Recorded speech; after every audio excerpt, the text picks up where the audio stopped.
Assalamualaikum warahmatullahi wabarakatuh. Waalaikumsalam warahmatullahi wabarakatuh.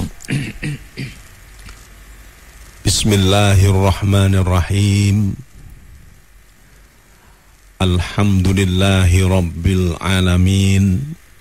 Wabihi nasta'inu ala umurid dunya waddin.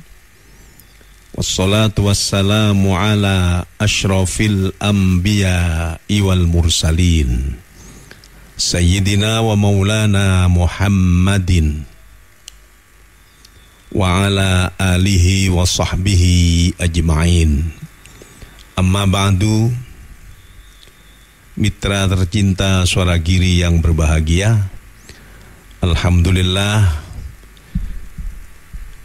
kita bersyukur kepada Allah SWT di mana pagi hari ini kembali kita diperkenankan untuk berjumpa di udara Suara Giri, dan kita akan ngaji bareng, maca Quran angen-angen sak maknane. Kita juga berzikir, bersolawat, dan kita bersilaturahim lewat udara. Moga-moga ini bisa berjalan dengan lancar dan merupakan amal ibadah dan amal soleh kita yang diterima oleh Allah SWT, serta menjadi berkah di dalam hidup kita semuanya. Sholawat dan salam semoga tetap dilimpahkan kepada junjungan kita Rasulullah Muhammad sallallahu alaihi wasallam. Allahumma salli ala sayyidina Muhammad wa ala alihi wa sahbihi ajma'in. Mitra tercinta Suara Giri, kali ini kita akan berbicara tentang hidup berkeluarga atau tentang perkawinan. Nah, yang pertama, ayat yang saya minta untuk dibaca adalah pada surat An-Nur ayat 32. An-Nur ayat 32. Itu juz berapa itu? Juz 18. Juz 18, surat nomor 24, An-Nur ayat 32. Silakan. A'udzu billahi minasyaitonir rajim.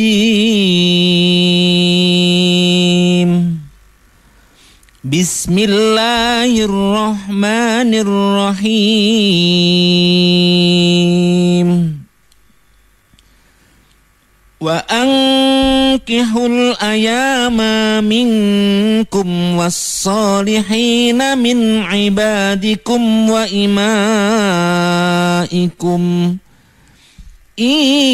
yakunu fuqara yughnihimullahu min fadlihi wallahu wasi'un alim.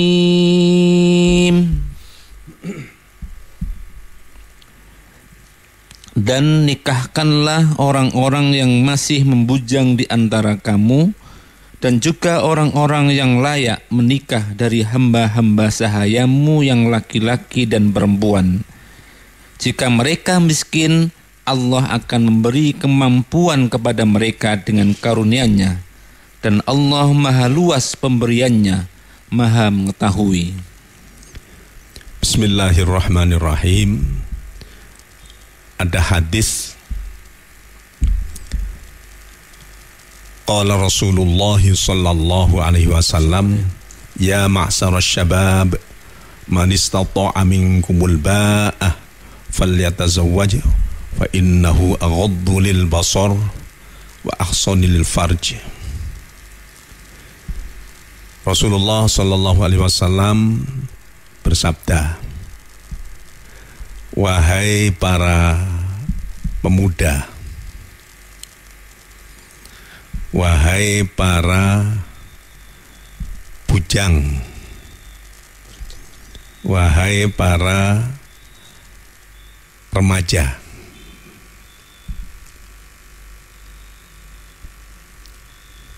barang siapa yang mempunyai kemampuan untuk menikah,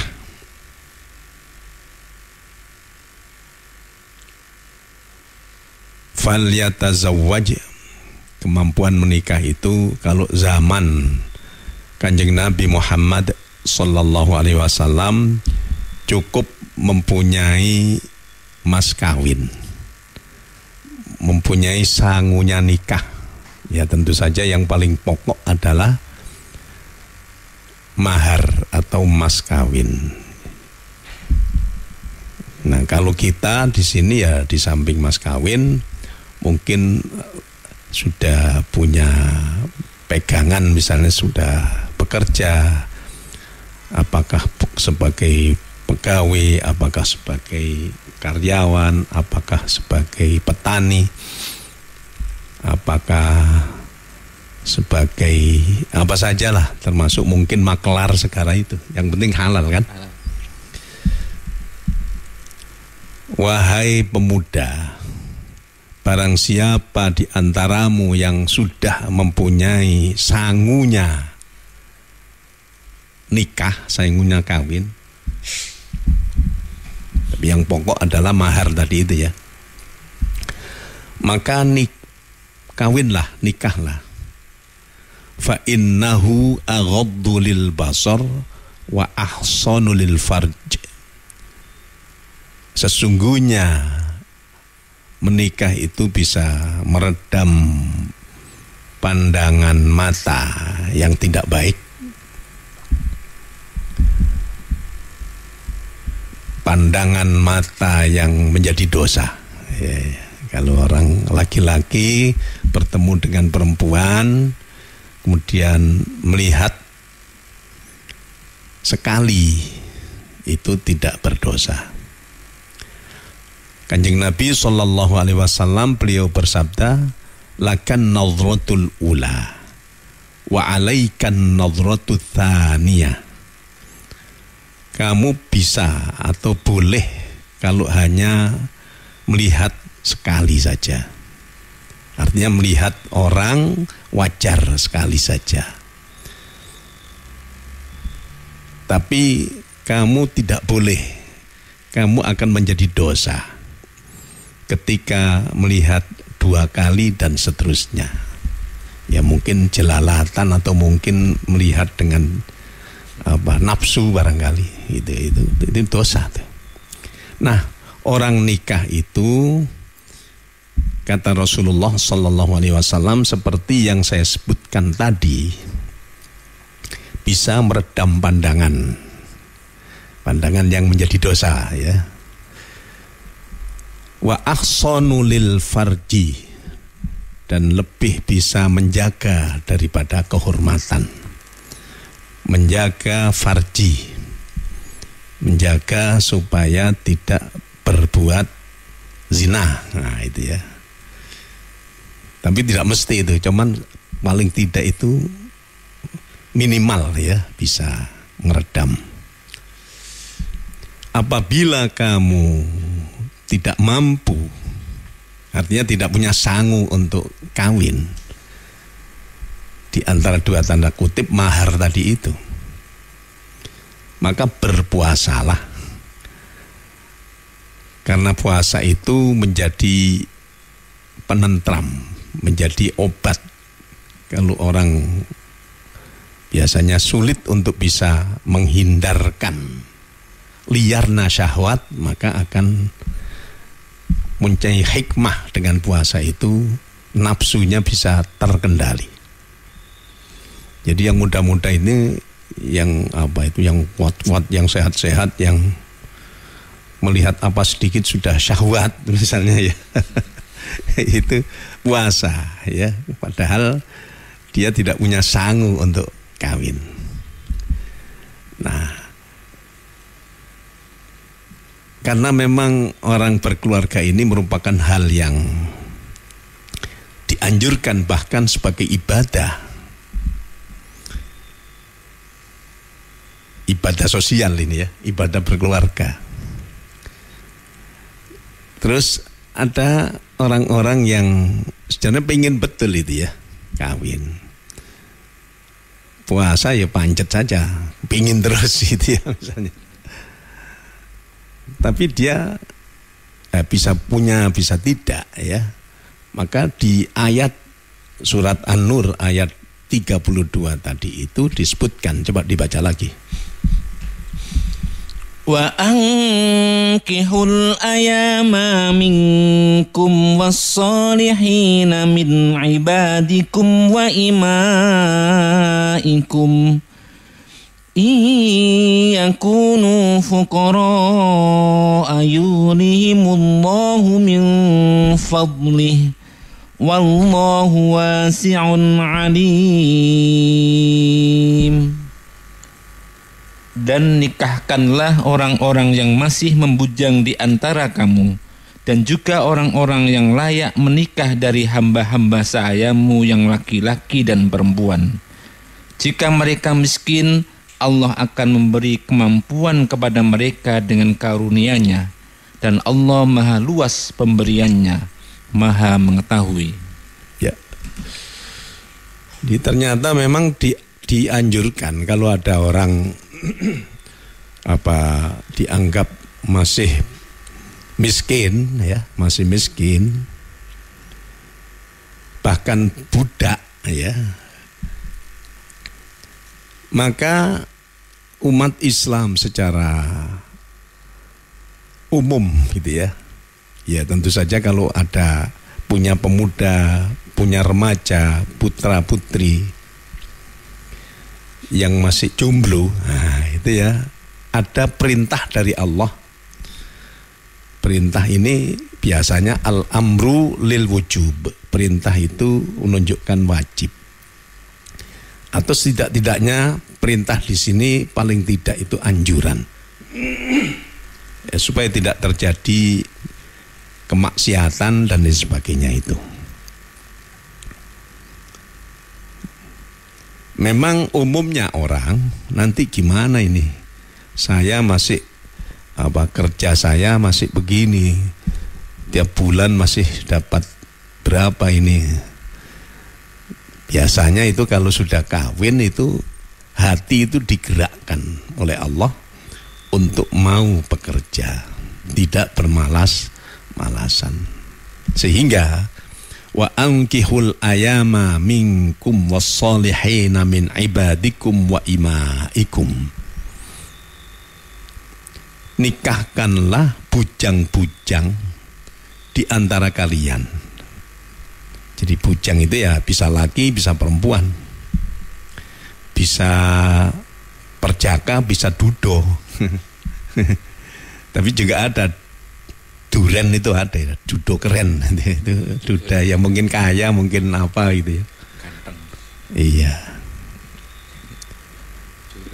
Dan orang-orang soleh di antaramu, dan hamba-hamba sahaya yang baik-baik. Kalau ada hamba sahaya juga ya harus diusahakan untuk dinikahkan yang baik tapi. Nah, iyakunu fuqara. Kalau mereka ini tadinya dalam keadaan hidup berkekurangan, fakir ya, fakir atau miskin lah. Yughnihimullahu min fadli.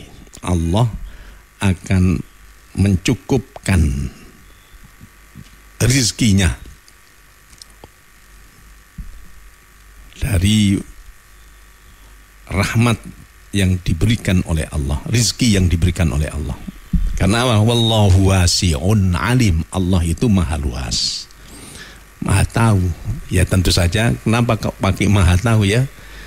Kalau orang itu mau berusaha, ya sedikit banyak itu oleh Allah dimudahkan mendapatkan rizki yang bisa memenuhi kebutuhan. Nah, gitu ya. Ya rupanya di sini ya termasuk gimana masih belum punya rumah, gimana masih belum punya kendaraan, itu termasuk itu. Tapi ternyata iyakunu fuqara ayughnihimullahu min fadli. Ya, oleh Allah diberikan kecukupan karena memang Allah maha wasi'un alim tadi itu, maha luas, termasuk maha luas pemberiannya, maha luas kerahimannya, kasih sayangnya, dan Allah maha mengetahui. Mitra tercinta Suara Giri yang dimuliakan oleh Allah, terutama yang masih jomblo-jomblo, jomblo laki perempuan, masih perjaka ataupun sudah dudo, ya, masih perawan, masih gadis ataupun masih janda. Biasanya kalau janda itu malas untuk mau kawin itu ya. Apalagi kalau janda yang sudah sepuh gitu kan. Kalau umurnya masih likuran 30-an, 40-an awal-awal gitu ya. 5 bulan kadang-kadang juga ada yang mau, tapi ya biasanya jarang. Apalagi kalau punya anak banyak. Tapi bagus itu kalau memang mau untuk melaksanakan hidup berkeluarga untuk yang kedua kalinya. Atau bahkan ketiga kalinya itu ya. Itu gimana nanti di akhirat itu sama-sama masuk surga itu gimana? Kumpulnya dengan siapa?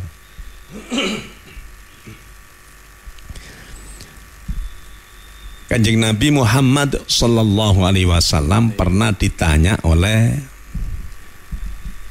Siti Ummi Salamah. Sayyidah Ummi Salamah itu istri junjungan kita Rasulullah sallallahu alaihi wasallam. Karena Ummu Salamah itu dinikahi oleh Kanjeng Nabi dalam keadaan janda ya. Suaminya namanya Abu Salamah itu ya, wafat ya. Nah, tanya kepada Kanjeng Nabi, ya Rasulullah, kalau ada orang yang sudah dulu punya suami terus meninggal, terus kawin lagi, nanti kalau sama-sama masuk surga itu gimana itu Rasulullah? Nanti apakah dengan suami yang lama, apakah dengan suami yang baru gitu lah kalau bahasa kita itu ya. Dijawab oleh junjungan kita Kanjeng Nabi Muhammad sallallahu alaihi wasallam. Itu nanti dengan oleh Allah dua orang ini kepada dua orang ini, si perempuan atau si ya istri ya, si istri ini disuruh milih ya, milih yang mana ya terserah dia. Hanya saja kalau Kanjeng Nabi Muhammad sallallahu alaihi wasallam itu umumnya secara naluri di surga yang dipilih adalah yang pangkatnya yang lebih tinggi di hadapan Allah Subhanahu wa taala. Artinya yang lebih bertakwa, karena memang orang bertakwa itu ada yang ya cukup bertakwa gitu saja, ada yang sedang, ada yang bertakwa dalam arti yang demikian mulia. Maka dikatakan oleh Allah Subhanahu wa taala, inna akramakum indallahi atqakum. Sungguh yang paling mulia di antaramu di sisi Allah adalah yang paling bertakwa. Ya, itu ya. Jadi makanya kalau di khutbah-khutbah itu, terutama khutbah Jumat itu pasti ittaqullah itu. Bahkan ittaqullaha haqqa tuqatih, bertakwalah kamu semuanya dengan sesungguh-sungguh takwa. Ya, gitu ya. Ya. Itu yang dipilih biasanya kata Rasulullah sallallahu alaihi wasallam. Mitra Suara Giri yang berbahagia, memang orang melaksanakan perkawinan atau pernikahan itu tidak sulit. Itu yang penting itu pertama ya, suami istri atau calon suami dan calon istri itu harus sama-sama Islam ya, sama-sama Islam, sama-sama yang satu muslim, yang satu muslimah gitu ya. Itu. Nah, kemudian ketika akad nikah itu ya harus ada calon suami dan calon istri. Kemudian ada 2 orang saksi laki-laki yang adil. Ini perlu digarisbawahi, yang adil itu. Terus kalau saksinya sak masjid, ya itu lebih bagus. Tapi biasanya kalau di KUA itu ya cukup 2 orang ini yang tanda tangan sebagai saksi. Kemudian ada walinya, ya, ada walinya. Walinya itu ya orang tuanya, itu walinya itu. Bapaknya, kakeknya, saudaranya, ya apa itu ya. Kemudian termasuk pamannya, Pak Gusnya, itu bisa jadi wali itu. Tapi yang wali mujibir betul adalah bapak itu ya. Terus adanya akad nikah, ya, akad nikah. Jadi misalnya aku nikahkan saudara, misalnya saudara Faizin, aku nikahkan kamu dengan putri saya yang bernama Khadijah, ya misalnya, dengan mahar 1 kilo emas murni. Halan, dijawab oleh Pak Izin, saya terima nikahnya dan kawinnya, gitu ya. Siapa tadi? Khadijah, dengan mas kawin berapa tadi? 1 kilo emas, ya. Kontan. Itu sudah sah itu ya, sudah sah itu.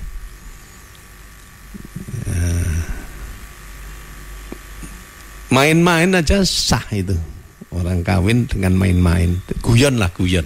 Tapi syaratnya itu tadi, sudah rukunnya itu sudah ada semuanya, walinya ada atau yang menikahkan, terus 2 orang saksi, mantennya juga ada, laki dan perempuan, sama Islamnya lagi kan ya, gitu ya, sama Islamnya. Terus ijab qabul. Dan juga ditambah dengan kewajiban adanya mahar. Mahar ini ya lihat-lihat, ternyata si perempuan mintanya maharnya itu, saya hanya minta mahar apa? Cincin dari besi. Cincin dari perak, tidak apa-apa. Nah itu sudah sah itu. Makanya disebutkan tadi, saya sebutkan tadi bahwa harus sama muslim dan muslimah. Nah, coba itu ayat yang melarang itu ya. Surat Al-Baqarah ayat berapa itu? 21. Ayat 221. 221 dan seterusnya. Coba dibaca.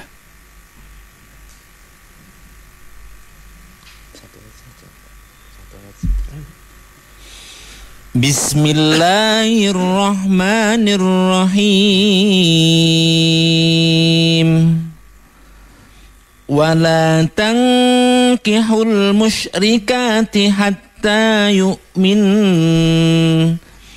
Wala amatum mu'minatun khairum min musyrikatin walau a'jabatkum. ولا تنكحوا المشركين حتى يؤمنوا ولعبد مؤمن خير من مشرك ولو أعجبكم أولئك يدعون إلى النار والله يدعو إلى الجنة والمغفرة بإذنه وَيُبَيِّنُ آيَاتِهِ لِلنَّاسِ لَعَلَّهُمْ يَتَذَكَّرُونَ. Silakan. Dan janganlah kamu nikahi perempuan musyrik sebelum mereka beriman.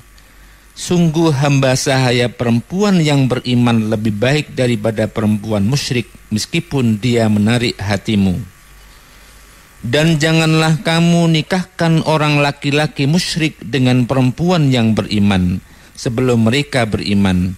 Sungguh hamba sahaya laki-laki yang beriman lebih baik daripada laki-laki musyrik, meskipun dia menarik hatimu. Mereka mengajak ke neraka, sedangkan Allah mengajak ke surga dan ampunan dengan izinnya.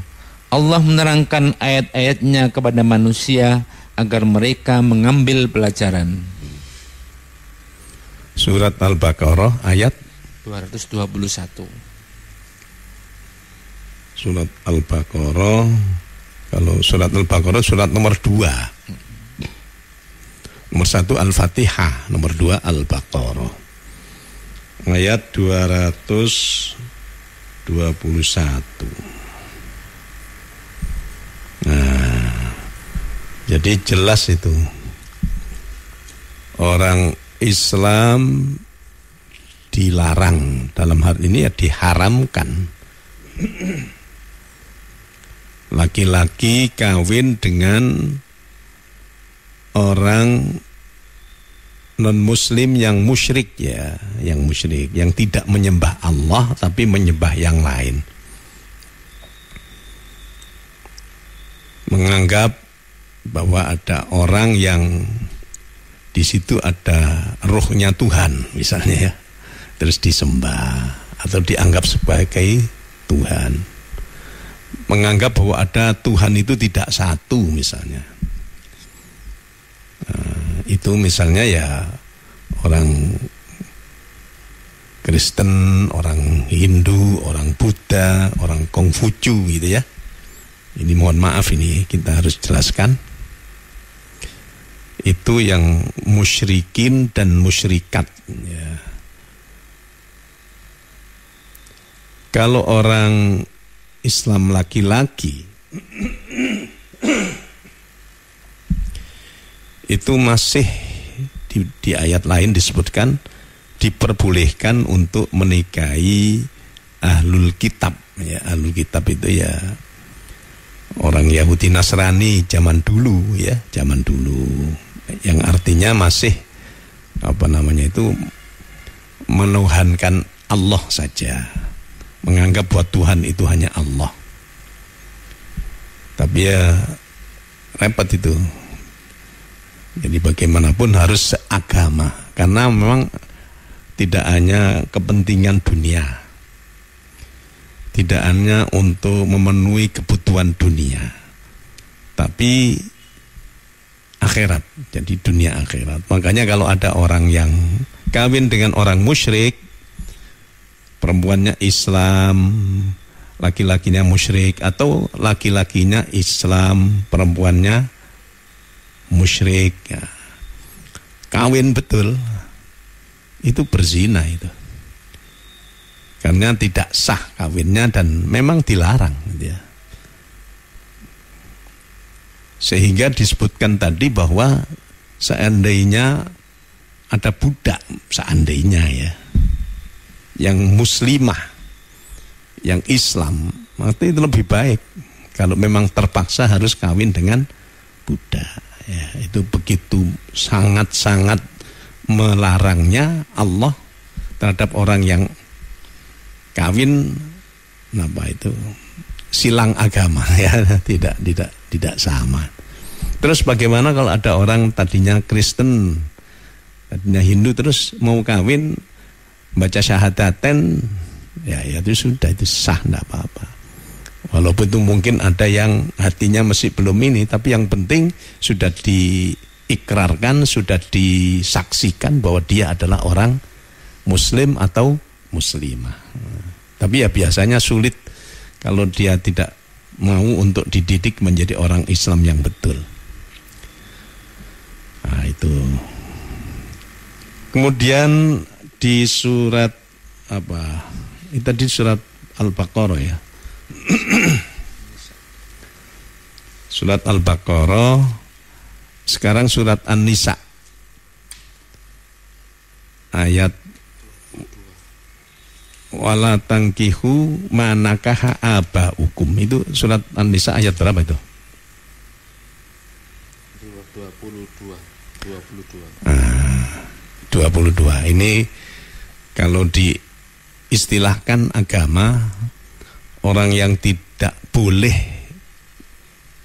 selain yang antara Islam dengan musyrik tadi itu ya, orang yang haram untuk dinikahi disebut mahram ya, mahram.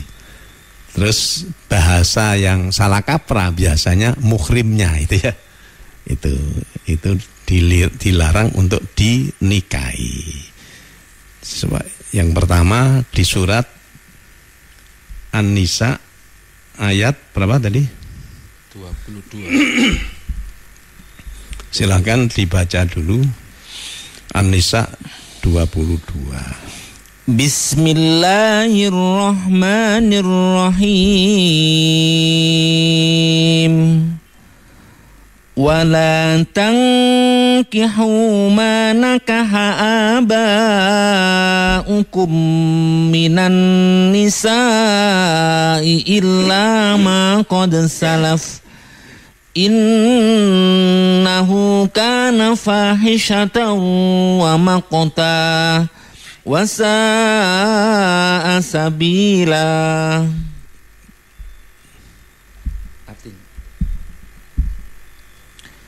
Dan janganlah kamu menikahi perempuan-perempuan yang telah dinikahi oleh ayahmu, kecuali kejadian pada masa yang telah lampau. Sungguh perbuatan itu sangat keji dan dibenci oleh Allah, dan seburuk-buruk jalan yang ditempuh. Jadi ini termasuk mahram ya, ibu tiri, orang perempuan yang dinikahi ayah kita. Kemudian ayahnya meninggal, itu tetap menjadi ibu tiri yang haram untuk dinikahi. Di samping haram, dia tetap dihormati seperti ketika orang tua atau ayahnya masih ada. Jadi tidak boleh kawin dengan ini bojone bapak itu saya enom iki. Si bapaknya mati atau dipegat. Kawinan aja dhewe le, ora haram, itu tidak boleh. Mahram itu ya. Dulu memang ada di zaman jahiliyah atau pra-Islam lah, mungkin ada itu. Tapi setelah ayat ini turun ya, ini haram. Walaupun itu ibu tiri. Jadi ibu tiri ini termasuk mahram yang pokoknya ada hubungan seperti hubungan darah begitu. Walaupun ibu tiri tetap bapaknya meninggal atau bapaknya mencerai atau mentalak, ya tetap tidak boleh, tetap haram ya. Jadi kalau wudu biasanya kalau bersinggungan dengan perempuan ajnabiyah termasuk istrinya itu batal wudunya. Kalau dengan ibu tiri ini ya tidak batal begitu. Tapi yang paling penting adalah tidak boleh untuk dikawini. Nah, gitu ya. Kemudian siapa-siapa lagi yang haram untuk dinikahi ya.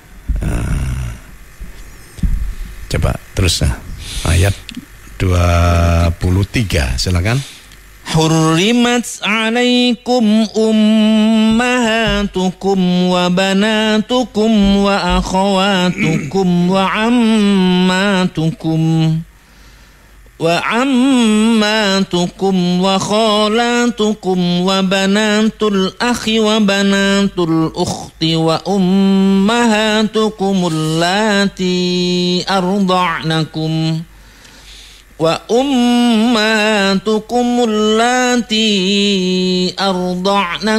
wa akhawatukum minar radha'ah وأخواتكم من الرضاعة وأمهات نسائكم وربائبكم اللاتي في حجوركم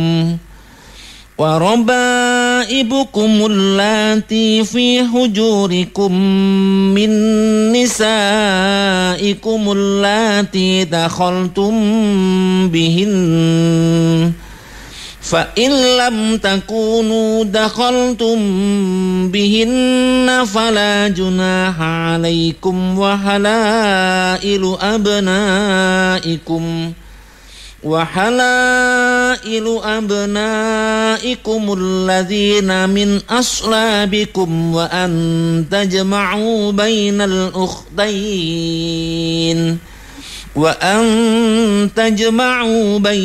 ukhtaini illa ma qad salaf innallaha kana ghafurar rahima. Artinya diharamkan atas kamu menikahi ibu-ibumu, anak-anakmu yang perempuan, saudara-saudaramu yang perempuan, saudara-saudara ayahmu yang perempuan, saudara-saudara ibumu yang perempuan, anak-anak perempuan dari saudara-saudaramu yang laki-laki, anak-anak perempuan dari saudara-saudaramu yang perempuan, ibu-ibumu yang menyusui kamu, saudara-saudara perempuanmu sesusuan, ibu-ibu istrimu atau mertua, anak-anak perempuan dari istrimu, anak tiri yang dalam pemeliharaanmu, dan istri yang telah kamu campuri. Tetapi jika kamu belum campur dengan istri itu dan sudah kamu ceraikan, maka tidak berdosa kamu menikahinya. Dan diharamkan bagimu istri-istri anak kandungmu atau menantu, dan diharamkan mengumpulkan dalam pernikahan dua perempuan yang bersaudara kecuali telah terjadi pada masa lampau. Sungguh Allah Maha Pengampun, Maha Penyayang. Ya, ini yang saya sebutkan termasuk mahram atau bahasa kita muhrim ya. Bahasa kita muhrim. Biasanya orang perempuan melaksanakan ibadah haji itu diharuskan ada muhrimnya ya. Ya, bisa dikawin betul. Kalau di ini mungkin ya formalitas itu ada itu. Jadi kalau formalitas jangan dijadikan sebagai istri atau suami ya, formalitas. Tapi yang jelas misalnya betul-betul mahram ketika orang beribadah haji, umroh yang harus ada syarat itu, ya memang betul-betul harus dinikahkan ya. Itu kalau memang sesuai dengan ajaran agama. Itu jadi kalau ada yang formalitas jangan dianggap wah iku bojoku iki. Bahaya ini. Ya itu apa ya, formalitas itu ada itu. Nah siapa-siapa ini yang diharam dikawini, ibu lah, ibu ini masuk rabi ambek emak kan, sama mamanya, maminya, kawin sama apa itu ya, uminya misalnya, ya haram tuh, nggak boleh, itu mahram. Terus anak-anakmu yang perempuan, ya punya anak perempuan, ya anak haram untuk dikawin, ya. Saudara-saudaramu yang perempuan, ya saudara baik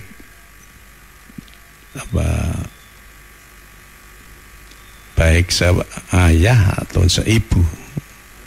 Jadi ukhtun li abawen ya, ukhtun li abawen, saudari bapak ibunya sama. Atau ukhtun li ab, nah, saudari anaknya bapak tapi ibunya bukan, li ab.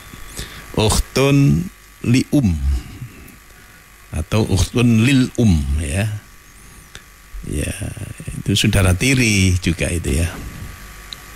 Ibunya sama tapi bapaknya lain itu ukhtun juga itu sama ini. Ini yang haram dia.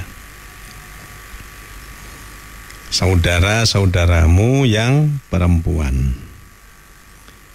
Kemudian saudara ayahmu yang perempuan. Saudari lah itu ya. Saudarinya ayah. Apa itu? Tante ya.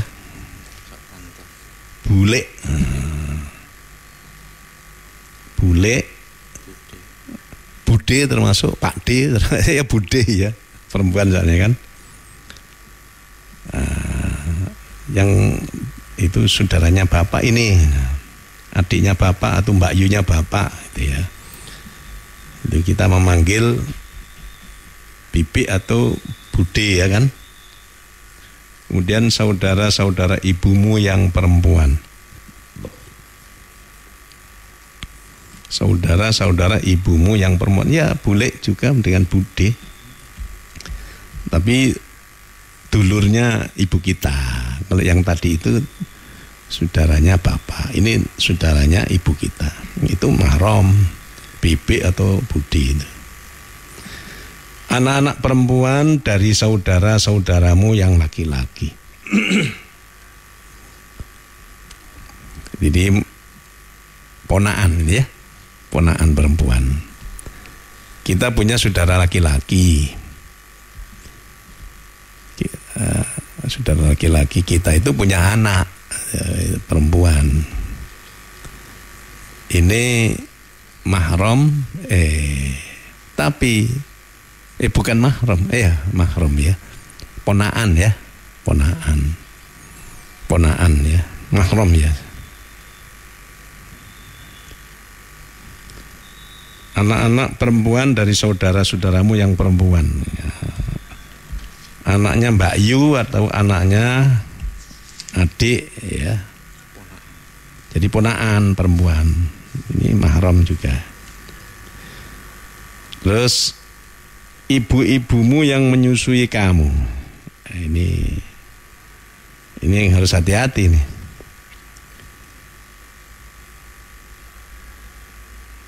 Ummun rodok. Ibu susu, gitu ya. Misalnya dulu ketika seorang perempuan punya anak tapi tidak bisa memberikan air susu, terus dititip no tonggo.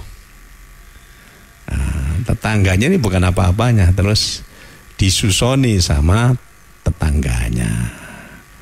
Itu menjadi anak ini terhadap tetangga tadi itu menjadi ibu susu, ya. Ibu susu itu ya haram untuk dinikahi misalnya ya, haram itu.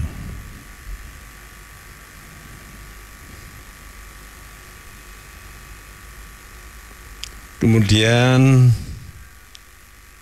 saudara-saudara perempuan sesusuan, saudari-saudari sepersusuan. Itu gimana yang tadi itu? Kalau itu tadi ibunya, kalau si ibu susu ini punya anak ya, itu mahram itu anaknya ini, saudara sepersusuan. Dan saudara sepersusuan ini tidak hanya ketika sama-sama nyusu sama ibu tetangga tadi itu, bukan, tapi semua saudara dari yang paling tua sampai yang paling muda, walaupun tidak bareng ketika nyusu itu menjadi saudara sepersusuan. Ini kadang di masyarakat itu ada yang tidak ngerti ini, mohon maaf ini. Jadi kalau misalnya ada seorang laki-laki ketemu dengan seorang perempuan di Jakarta, misalnya ya, kita kan di Gresik ini, ternyata mereka tidak tahu bahwa mereka ini saudara sepersusuan. Kawin kan KUA-nya kan tidak tahu itu ya, atau walinya kan tidak tahu di sana. kawin, ya sah. Tapi ketika mengetahui bahwa ternyata suami istri ini adalah saudara-saudari sepersusuan, maka itu harus diputuskan itu. Harus diputuskan. Kalau diteruskan dan tahu misalnya ada yang menjadi saksi gitu ya. Ada yang menjadi saksi. Mungkin kalau sekarang ya ada saksi yang betul-betul tahu bahwa ini dulu nyusu kepada ibunya si perempuan ini, atau saudaranya dari saudara sepersusuan tahu itu. Nah itu harus diputus, itu tidak boleh terus dibiarkan aja, itu haram, jadi berzina terus itu. Terus bagaimana kalau dulu punya anak-anak? Ya sah, tidak apa-apa itu, anaknya sudah sah sebagai anak betul gitu ya. Begitu. Saudara sepersusuan ini kita harus hati-hati nih. Ibu-ibu istrimu morotuo, itu ya, itu tidak boleh kawin dengan morotua wedok ya, tidak boleh itu. Kalau yang ayat di atas 22 tadi itu kan seorang jangan mengawini ibu tiri ya. Nah kalau ini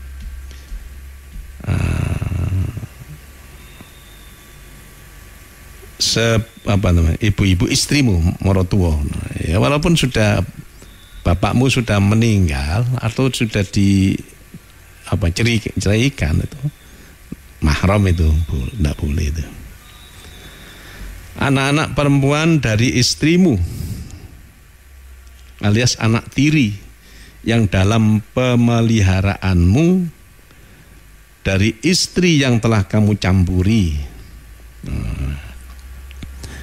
Ada seorang laki-laki kawin dengan seorang perempuan janda, dan si janda ini punya anak ya, perempuan atau laki-laki, maka itu disebut anak-anaknya ini anak tiri kan. Anak tiri itu ndak boleh misalnya ibunya dipegat, wes ganti anak iki luwe ayu gitu ya. Atau gimana itu, haram. Tapi kalau si bapak dan si ibu ini atau laki dan perempuan ini yang tadi kawin dengan janda itu sudah tadi disebutkan sudah mencampuri, sudah dioplos, dicampur itu bahasa yang lucu-lucu ini, sudah dijima, sudah hubungan suami istri, biologis suami istri. Masih pisan, pokoknya sudah. Setelah itu anaknya ini sudah mahram, itu tidak boleh dikawin. Hati-hati itu. Jangan bumbung, wah ini makne wis rada STW wis. Ya apa iki? Kon pegatan ae, ganti anak ya haram, tidak boleh. Itu zina kalau memang tahu bahwa dia begitu dikawin betul sesuai dengan syarat rukun nikah, tetap haram. Kalau diteruskan jadi zina itu mahram itu, atau muhrim ya bahasa kita.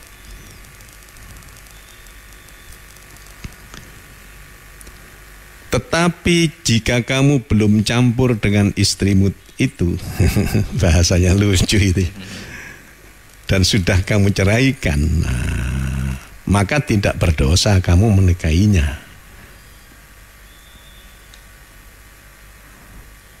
Itu tidak berdosa kawin dengan anak tiri, tapi dulu dengan ibunya si anak ini belum pernah campur, belum dijima ya, belum hubungan biologis gitu ya, belum jima ya. Itu terus ternyata dicerai atau meninggal ibunya anak ini, boleh dikawin, bukan mahram. Tapi ya itu yang tahu kan dia sendiri atau Allah SWT itu. Jadi aku belum padahal sudah, boleh.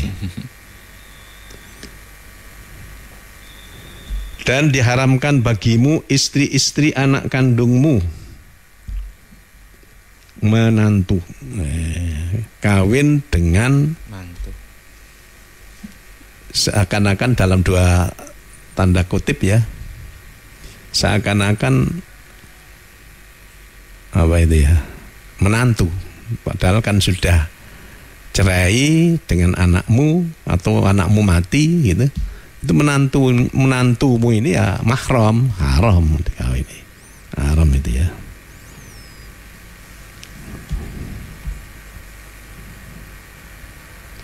Dan diharamkan mengumpulkan dalam pernikahan dua perempuan yang bersaudara, kecuali yang telah terjadi pada masa lampau. Kadung dulu zaman jahiliyah gak ngerti, itu enggak apa-apa, enggak dosa. Tapi kalau turun ayat ini maka enggak boleh itu. Kepingin wayu, kepingin apa namanya itu, berpoligami, ternyata dengan adiknya istri atau dengan kakaknya istri. Enggak boleh itu, enggak boleh. Terus bagaimana kalau istrinya meninggalkan adik atau kakak perempuan?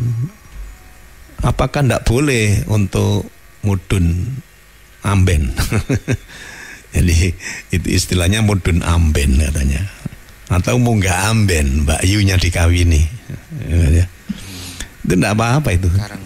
Jadi karang wulu itu enggak apa-apa, karena adik atau Mbak Yunya istri saya itu yang tidak dibolehkan adalah mereka dipoligami, itu yang enggak boleh.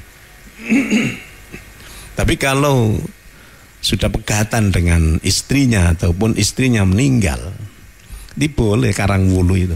Karang wulu ya, munggah amben atau mudun amben. Sekarang ndak amben, sekarang munggah kasur, mudun kasur ya. Itu ndak apa-apa. Yang kata Rasulullah ini disebutkan apa itu ya, hamwu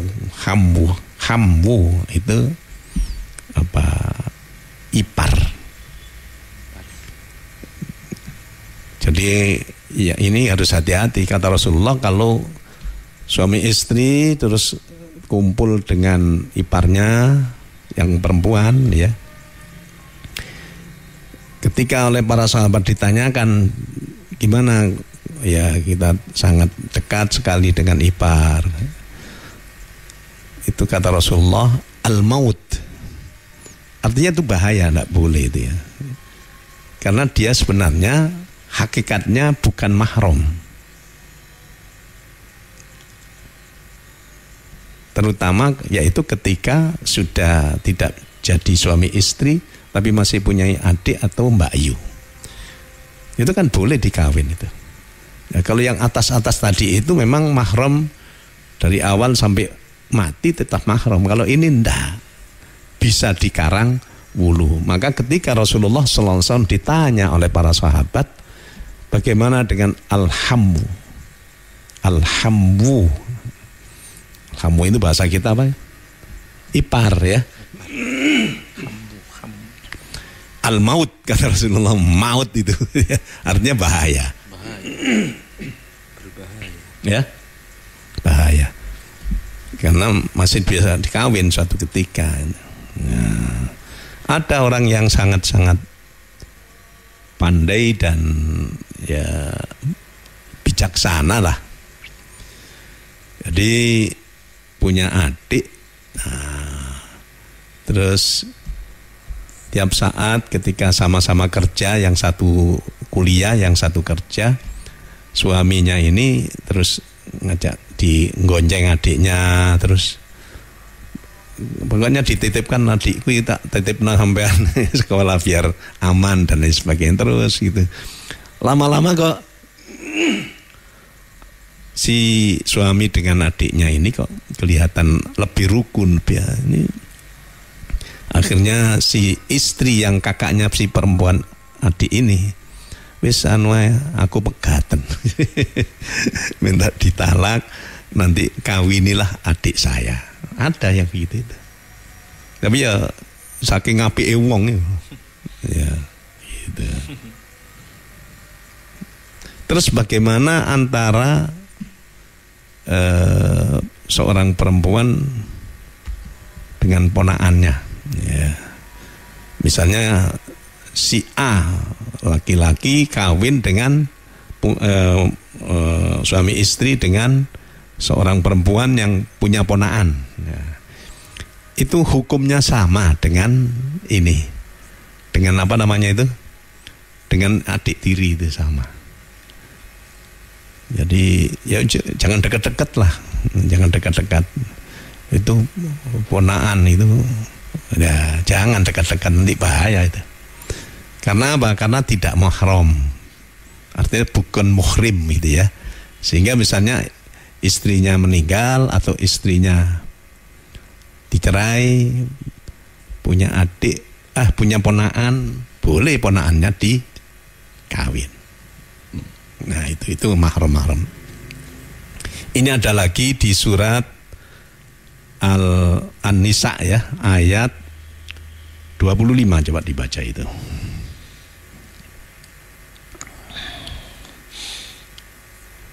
Wow. 24 maksud saya. An-Nisa ayat 24, silakan. Wal muhsanatu minan nisa'i illa ma malakat aymanukum kitaballahi alaikum wa uhilla lakum ma wara'a dzalikum an tabtahu bi amwalikum muhsinina ghayra musafihin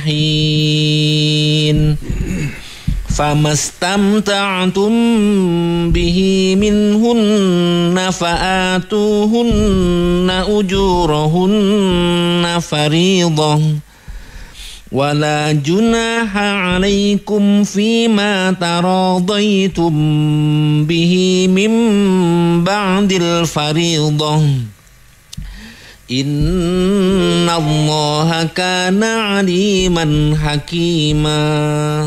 Artinya, dan diharamkan juga kamu menikahi perempuan yang bersuami kecuali hamba sahaya perempuan tawanan perang yang kamu miliki sebagai ketetapan Allah atas kamu, dan dihalalkan bagimu selain perempuan-perempuan yang demikian itu jika kamu berusaha dengan hartamu untuk menikahinya bukan untuk berzina. Maka karena kenikmatan yang telah kamu dapatkan dari mereka, berikanlah mas kawinnya kepada mereka sebagai suatu kewajiban, tetapi tidak mengapa jika ternyata di antara kamu telah saling merelakannya setelah ditetapkan. Sungguh Allah Maha mengetahui, Maha bijaksana. Nah, di sini jangan kawin atau mengawini perempuan yang punya suami. Nah, itu bukan lagi jadi pelakor tak? Kalau laki-laki itu bukan pelakor, apa itu ya? Ya semacam itu lah, itu tambah nemen itu. Kalau perempuan pelakor masih mungkin untuk bisa dinikahi, tapi kalau orang bisa dipoligami ya. Tapi kalau seorang laki-laki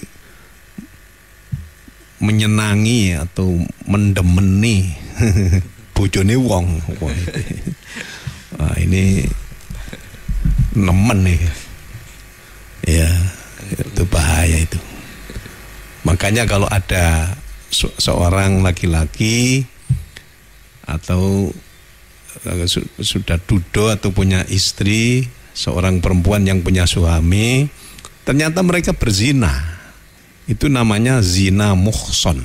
Nah, itu hukumannya berat, yaitu dirajam. Kalau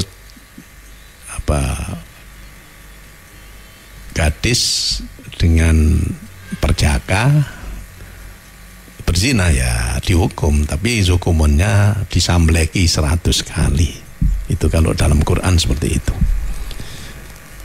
Nah, ini jangan sampai ada di antara kita ya, tonggone ayu tapi dibojo, gak rame-rame bendino pacaran. Wah, ini bahaya ini. Atau bahaya.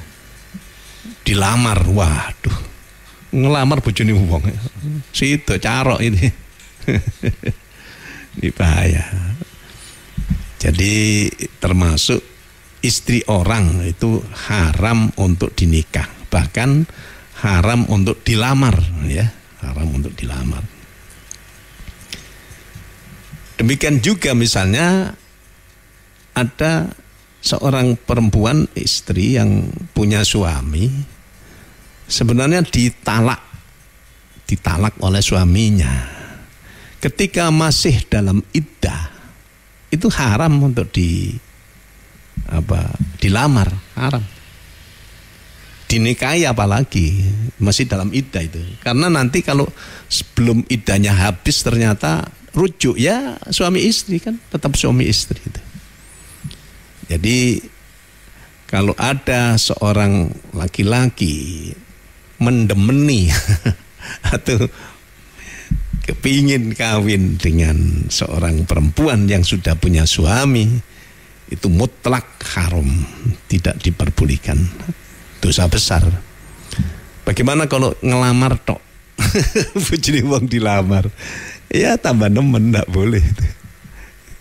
Kemudian kalau si perempuan itu sudah ditalak suaminya, yang kalau masih dalam iddah ya sekitar 3 bulan begitu, salah satu kuruk ya, 3 bulan lah kira-kira, itu tidak boleh dilamar saja, tidak boleh itu.